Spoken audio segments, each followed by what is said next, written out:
Junkertown is dirty, it's crazy, harsh, chaotic, unforgiving, grungy, organic, flawless, carnage, beautiful, awesome. comic relief. Junkertown is the best thing ever. 3 words.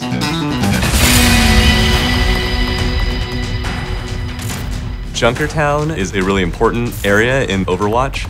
After the Omnic crisis, the Australian government was trying to make peace with the Omnic populations in Australia, and so they allow them to sort of have the land around the Australian Omnium.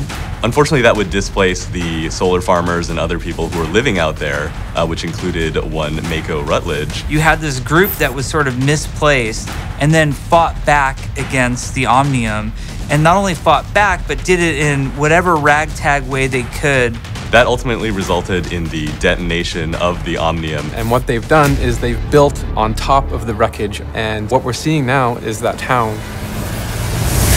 Nowadays, Junkertown is run by a lady called the Queen. She has a really interesting backstory. There is a place called the Scrapyard where they watch gladiatorial combat of people driving mechs, people fighting each other, people fighting Omnics, and that is where the Queen came from. She was a really charismatic and skilled fighter. The Queen is the boss, and all of the Junkers have to be very cautious about what they do in terms of the Queen.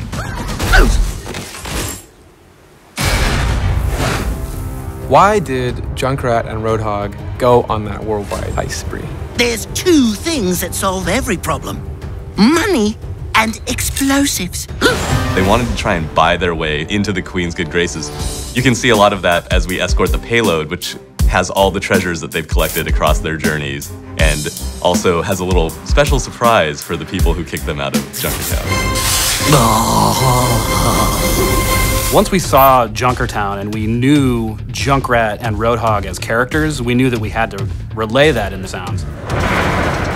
So you'll find a lot of dirty, grungy things that sound loose and broken. We used a lot of levers and pulleys and chains and just old things that are rusty that you'd get tetanus from. We went up to this really old ghost town, and it was so silent there that we were able to get all these little intricate sounds, like even flies landing on the microphone you're able to hear. There's this really cool hand crank that we pitched down a little bit, and then some chain pulleys that go with it. And that's the main basis of the payload that you'll hear as it moves through the streets.